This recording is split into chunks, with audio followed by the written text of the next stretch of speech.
Hello दोस्तों, आप सभी का स्वागत है हमारे यूट्यूब चैनल एसएससी कोचिंग पे। दोस्तों, आज है 22 नवंबर और 22 नवंबर के जितने भी मोस्ट इम्पॉर्टेंट करंट अफेयर के क्वेश्चन बन सकते हैं सभी प्रश्न हम लोग करेंगे। इसमें राष्ट्रीय और अंतर्राष्ट्रीय करंट अफेयर के भी प्रश्न करेंगे और यह क्लास आपको डेली सुबह 6 बजे आपको मिलेगी। तो आप लोग वीडियो को एक बार लाइक शेयर जरूर कर दीजिएगा। तो चलिए स्टार्ट करते हैं हम लोग आज के करंट अफेयर के पहले प्रश्न के साथ। ठीक, तो चलिए आज का पहला प्रश्न देखते हैं। देखिए, आज का पहला प्रश्न है, हाल ही में विश्व टेलीविजन दिवस कब मनाया गया?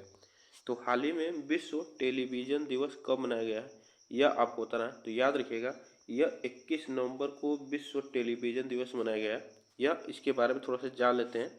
देखिए, संयुक्त राष्ट्र महासभा ने 1996 में 21 नवंबर को विश्व टेलीविजन दिवस घोषित किया था। विश्व टेलीविजन दिवस 2024 का विषय अगर पूछा जाए, थीम क्या है, तो पहुंच इसकी थीम है। ठीक है। स्कॉटिश इंजीनियर जॉन लोबी बेर्ड ने 1924 में टीवी का आविष्कार किया था। टीवी का आविष्कार 1924 में किया था और भारत में टेलीविज़न की शुरुआत जो हुई थी वो 15 सितंबर 1959 को संयुक्त राष्ट्र शैक्षिक, वैज्ञानिक और सांस्कृतिक संगठन यूनेस्को की सहायता से हुई थी भारत में। यह बातें आपको याद रखना है यहाँ पे। चलिए आगे चलते हैं नेक्स्ट क्वेश्चन पे। देखिए, महिला एशियाई हॉकी चैंपियन ट्रॉफी 2024 का टाइटल किसने जीता है, यह आपको बताना है। तो देखिए, यह जो आयोजन हो रहा था यह बिहार के राजगीर में हुआ था। ठीक है, बिहार के राजगीर में यह इसका आयोजन हो रहा था और इसमें भारत ने जीता है। ठीक है, भारत ने जीता है चीन को हराकर। ये भी बात आपको याद रखना है। ठीक है, इसके बारे में थोड़ा सा जान लेते हैं। भारत की महिला हॉकी टीम ने महिला एशियाई चैंपियन ट्रॉफी 2024 में शानदार खेल दिखाते हुए फाइनल में चीन को 1-0 से हराकर अपना खिताब बरकरार रखा। मैच के दौरान निर्णायक गोल दीपिका ने 31वें मिनट में किया। साथ ही दीपिका ने 11 गोल के साथ टूर्नामेंट की टॉप स्कोरर भी रही हैं। ये भी आप याद रखिएगा। ठीक है ना, चलिए आगे चलते हैं। हाल ही में किस देश ने पानी की कमी के कारण आपातकाल की घोषणा की है? तो किस देश ने पानी की कमी के कारण आपातकाल की घोषणा की है, तो यह आपको बताना है। इसमें कौन सा देश होगा, तो यह इक्वाडोर। ठीक है ना, इक्वाडोर जो है यह आपातकाल की घोषणा कर दी है पानी की कमी के कारण। यहाँ पे सूखा पड़ा हुआ है और यहाँ की बात की जाए, अगर इसकी राजधानी पूछा जाए तो क्विंटो है। ठीक है ना, क्विंटो यहाँ की राजधानी है। ये भी आपको याद रखना, क्विंटो यहाँ की राजधानी है। और यहाँ की मुद्रा को पूछा जाए तो अमेरिकी डॉलर है। ठीक है ना, यहाँ की मुद्रा अमेरिकी डॉलर है। और यहाँ के जो राष्ट्रपति हैं ये भी आप याद रखिएगा, डेनियल नोबोवा। ठीक है ना, डेनियल डेनियल नोबोवा यहाँ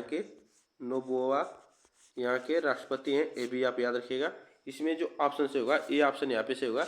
इसके बारे में थोड़ा सा जान लेते हैं। देखिए, हाल ही में दक्षिण अमेरिकी देश जो है यह कौन सा देश है, तो दक्षिण अमेरिकी देश है इक्वाडोर। जंगल की आग और पानी की कमी के कारण देश में आपातकाल की घोषणा की है।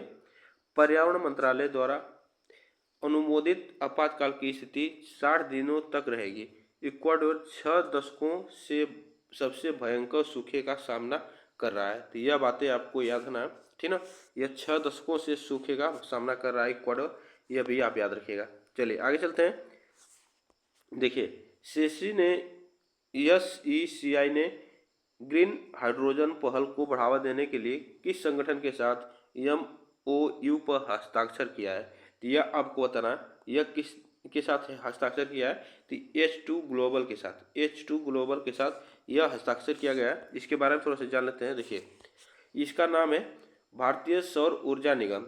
ठीक है, ग्रीन हाइड्रोजन पहल को बढ़ावा देने के लिए H2O के साथ समझौते पर हस्ताक्षर किए गए हैं।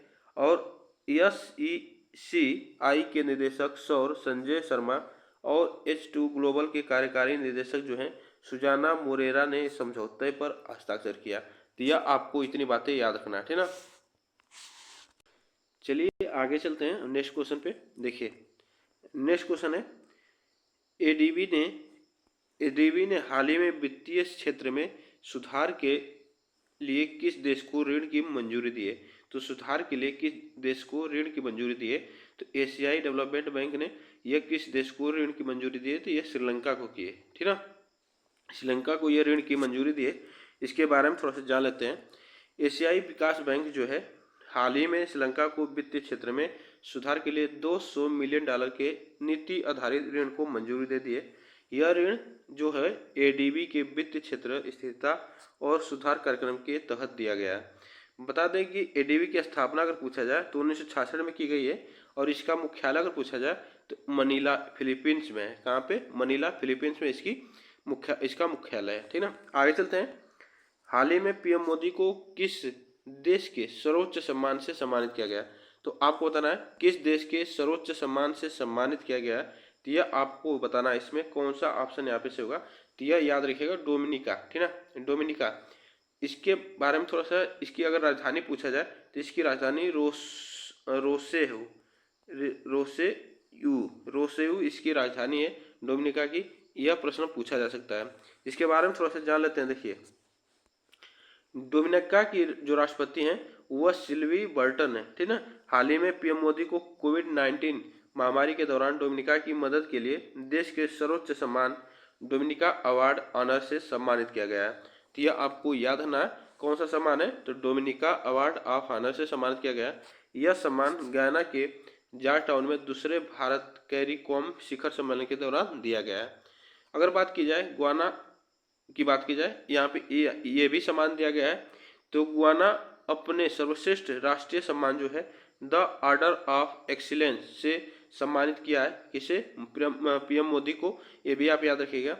और पीएम मोदी को बारबाडोस ने honorary order of freedom of Barbados से भी सम्मानित किया गया है। ये भी बात आपको याद रखना है यहाँ पे। ठीक ना, चलिए आगे चलते हैं। प्रसार भारती के नए लॉन्च किए गए ओटीटी प्लेटफॉर्म का नाम क्या है? तो प्रसार भारती के नए ओटीटी प्लेटफॉर्म का नाम क्या है? तो याद रखिएगा उसका नाम है वेब्स। ठीक ना, उसका नाम वेब्स है। ये भी आप याद रखिएगा, इसका नाम वेब्स है। ठीक ना, इसके बारे में थोड़ा सा जान लेते हैं। 20 नवंबर को यह प्रसार भारती ने गोवा में 55वें भारतीय अंतर्राष्ट्रीय फिल्म महोत्सव के उद्घाटन समारोह के दौरान अपना ओटीटी प्लेटफॉर्म वेब्स लॉन्च किया है। यह बातें आपको याद रखना है यहाँ पे।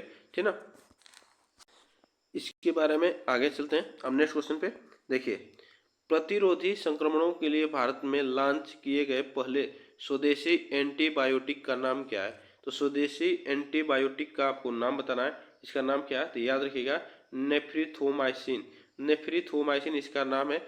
यह इसके बारे में थोड़ा सा जान लेते हैं। यह स्वदेशी एंटीबायोटिक यह दवा है, इसके बारे में थोड़ा सा जान लेते हैं। देखिए, यह 20 नवंबर को केंद्रीय विज्ञान और प्रौद्योगिकी मंत्री जो हैं डॉक्टर जितेंद्र सिंह ने दवा प्रतिरोधी संक्रमणों से निपटने के लिए भारत के पहले स्वदेशी एंटीबायोटिक नेफ्रिथ्रोमाइसिन को लॉन्च किया गया है।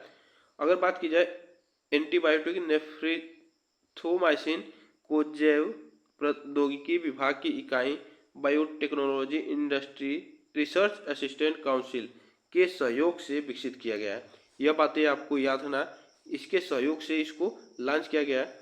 और इसे फार्मा कंपनी ने बोलकार्ड्स द्वारा मिकनाफ ब्रांड से बाजार में उतारेगी। मिकनाफ ब्रांड से इसे बाजार में उतारेगी। ये भी आपको याद रखना है। ठीक ना, अगर कंपनी पूछा जाए तो यह बोलकार्ड्स है। ठीक ना, यह बातें आपको याद रखना है। आगे चलते हैं। एशियाई यूथ क्लाइंबिंग चैंपियनशिप में किसने अंडर 18 स्पीड क्लाइंबिंग में रजत पदक जीता है?